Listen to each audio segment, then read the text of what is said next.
Radhe Radhe dear students, welcome to our channel BSc tricks and tips. आज की इस class में हम बीएससी थर्ड सेमेस्टर जियोलॉजी का यूनिट 3 डिस्कस कर रहे हैं, जिसमें हमारा टॉपिक है रेगुलेशन एट ट्रांसक्रिप्शन लेवल। इसी क्लास में हम पोस्ट ट्रांसक्रिप्शनल मॉडिफिकेशन को भी समझेंगे एंड आरएनए एडिटिंग को भी कवर करेंगे। फर्स्टली हम स्टडी करेंगे रेगुलेशन एट ट्रांसक्रिप्शन लेवल, किसमें? इन यूकैरियोट्स में। यूकैरियोट्स में जब ट्रांसक्रिप्शन होता है तो कौन कौन से ऐसे फैक्टर्स होते हैं या ऐसे एलिमेंट्स होते हैं जो कि ट्रांसक्रिप्शन की प्रोसेस को रेगुलेट करते हैं, उसी के बारे में इस क्लास में हम स्टडी करेंगे। ट्रांसक्रिप्शन की प्रोसेस को रेगुलेट करने वाला सबसे पहला फैक्टर होता है ट्रांसक्रिप्शन फैक्टर्स। ट्रांसक्रिप्शन फैक्टर्स क्या होते हैं? ये एक ऐसी प्रोटीन्स होती हैं जो कि डीएनए के स्ट्रैंड से बाइंड करके या तो ट्रांसक्रिप्शन की प्रोसेस को इंक्रीज करा देंगी या तो ट्रांसक्रिप्शन की प्रोसेस को डिक्रीज कराएंगी। इस प्रकार से क्या करती हैं? ट्रांसक्रिप्शन की प्रोसेस को रेगुलेट करती है। These are proteins that bind to the specific DNA sequence to either promote और इनहिबिट ट्रांसक्रिप्शन। प्रमोट कैसे होगा?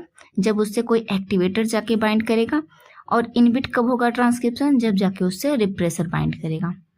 तो फर्स्टली हम समझते हैं कि एक्टिवेटर क्या होता है।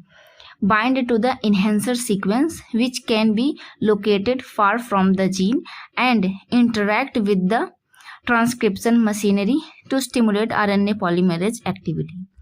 इसको समझिए, एक्टिवेटर किससे बाइंड करता है? Enhancer sequence. इनहेंसर सीक्वेंस कहाँ होता है? जैसे हमारा डीएनए का स्ट्रैंड है और यहाँ पे समझिए, यहाँ पे जीन है।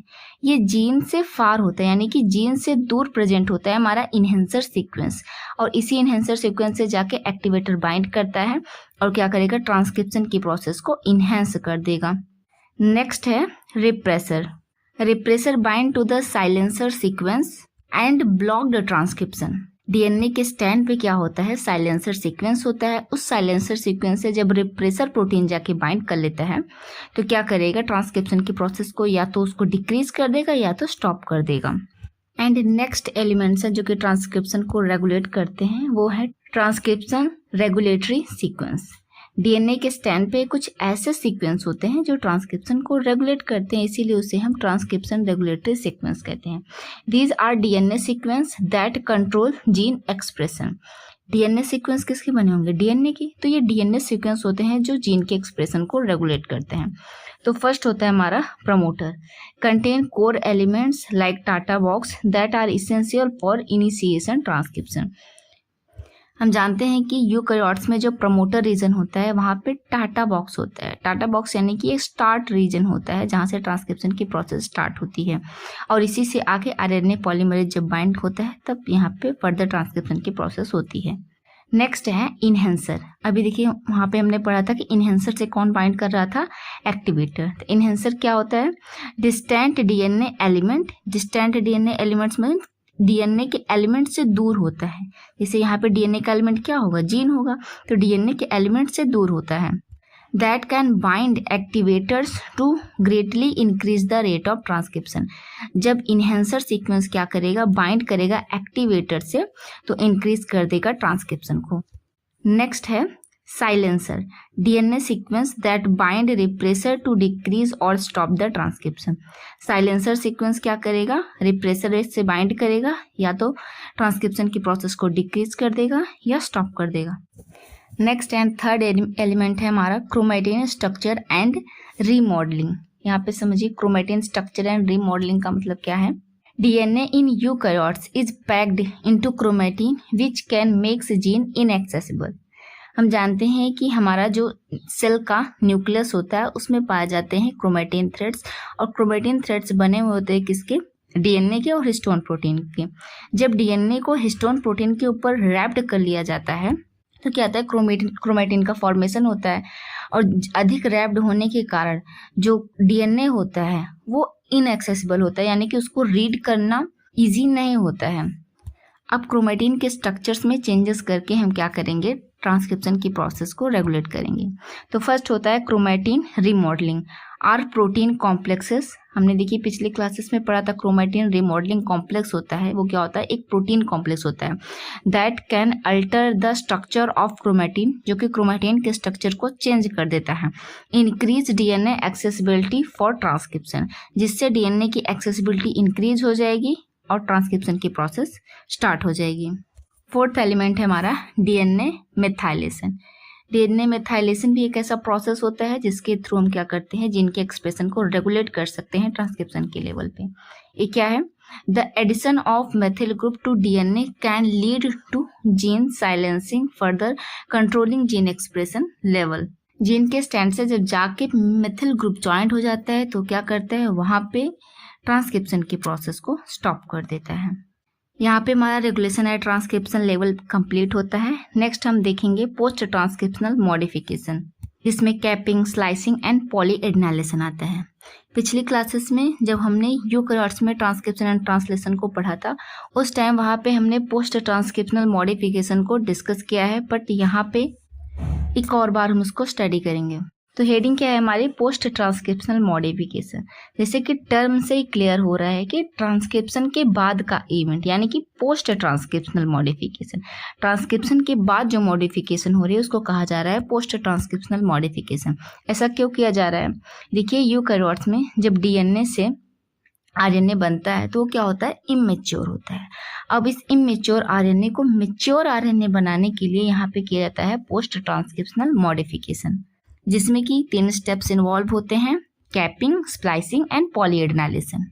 Post transcriptional modification in eukaryotes modify the primary RNA transcript through 3 की प्रोसेसेस। देखिए यहाँ पे कहा जा रहा है कि ट्रांसक्रिप्शन के दौरान जो प्राइमरी आरएनए बना हुआ है उसको ट्रांसक्रिप्ट किया जाएगा 3 प्रोसेसेस के द्वारा। कौन सा, 5' कैपिंग के थ्रू। 5' कैपिंग क्या होती है, adding a 7 methyl guanosine cap to the 5' end, और किसके थ्रू, स्प्लाइसिंग के थ्रू। स्प्लाइसिंग क्या होता है, removing introns and joining exons.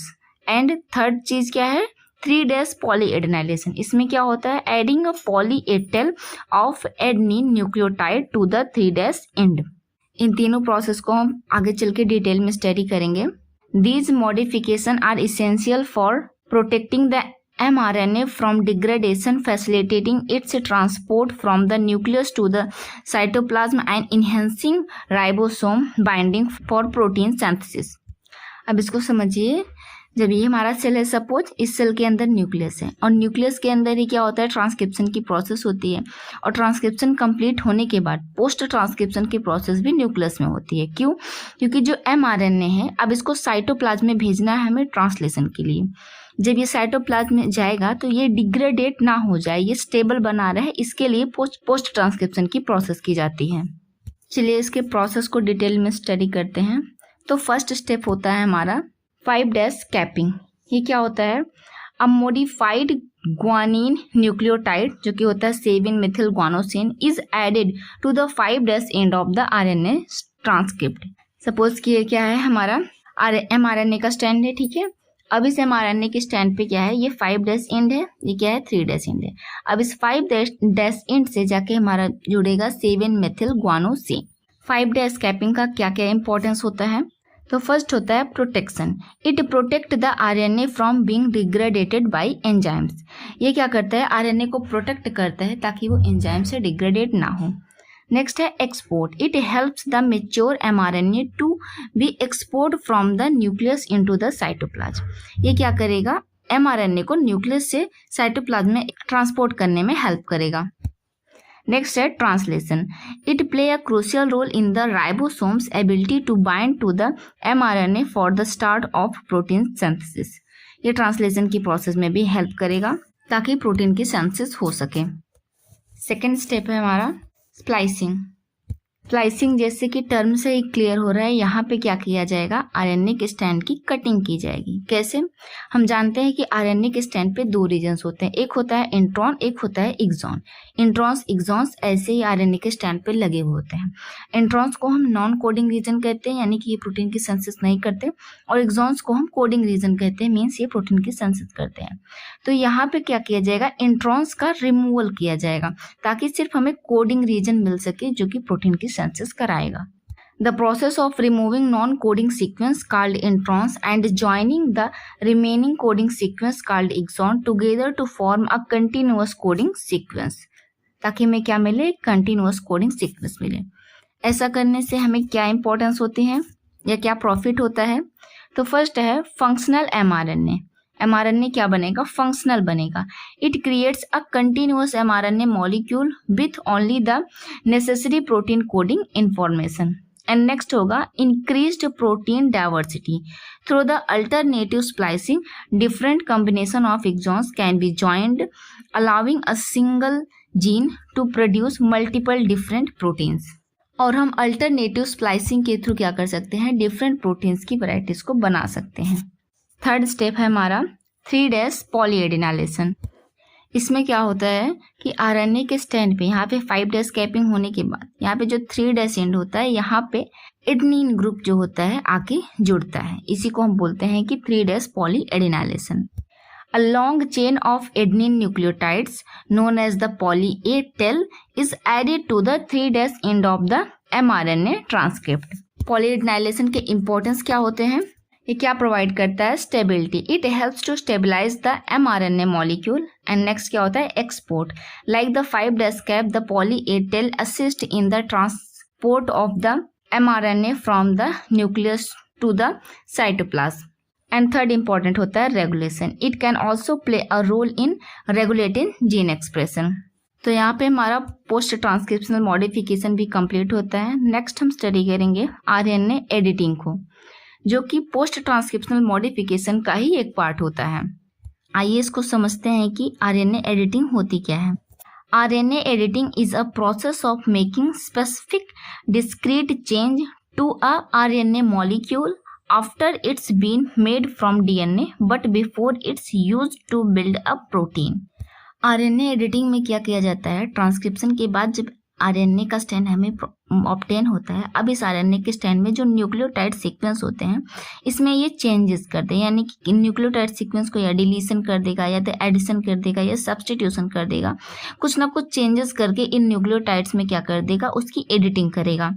और एडिटिंग कब की जाएगी, after it's been made from DNA, जब ये डीएनए से बनेगा, and before it use to build a protein, protein बनाने के पहले, यानी कि ट्रांसलेशन होने से पहले क्या होगा, आरएनए की एडिटिंग होगी। These changes can be the addition, deletion और सब्सटीट्यूशन ऑफ इंडिविजुअल न्यूक्लियोटाइड्स। और ये चेंजेस कैसे करेगा, या तो न्यूक्लियोटाइड का डिलीशन कर देगा, या तो उनमें न्यूक्लियोटाइड्स का एडिशन कर देगा, या फिर क्या कर देगा, सब्सटीट्यूशन कर देगा। इसका मोस्ट कॉमन एग्जाम्पल है, one common type of RNA editing in human is the conversion of a specific form of adenosine to inosine which is then read by the cell as a guanine during protein synthesis, changing the protein function. इसका most common example होता है, one common type of RNA editing in human is the conversion of a specific form of adenosine to inosine which is then read by the cell as a guanine during protein synthesis, changing the protein function। यहाँ पे समझिए RNA editing किस प्रकार से हो रही है। ये क्या कर रहा है, जो आरएनए का स्ट्रैंड है वहाँ पे एडेनोसिन को कन्वर्ट कर दे रहा है इनोसिन में, और इनोसिन को सेल रीड कैसे कर रहा है, ग्वानिन के जैसे। और जब सेल इनोसिन को ग्वानिन रीड करेगा तो जो प्रोटीन्स बनेंगी वो भी चेंज होंगी, जिसके थ्रू क्या होगा, changing the protein function, protein के फंक्शन में भी चेंजेस आएगा। ओके स्टूडेंट्स, तो यहाँ पे हमारा टॉपिक कंप्लीट होता है। आई थिंक आज का यह टॉपिक आप सबको पसंद आया होगा। इसी तरीके की और वीडियोस के लिए चैनल को लाइक, सब्सक्राइब एंड शेयर करना ना भूलें। और किसी भी स्टूडेंट्स को टॉपिक से रिलेटेड कोई भी क्वेरीज हो तो आप कमेंट सेक्शन में पूछ सकते हैं। तब तक के लिए अपना ख्याल रखिए, पढ़ाई करते रहिए। राधे राधे।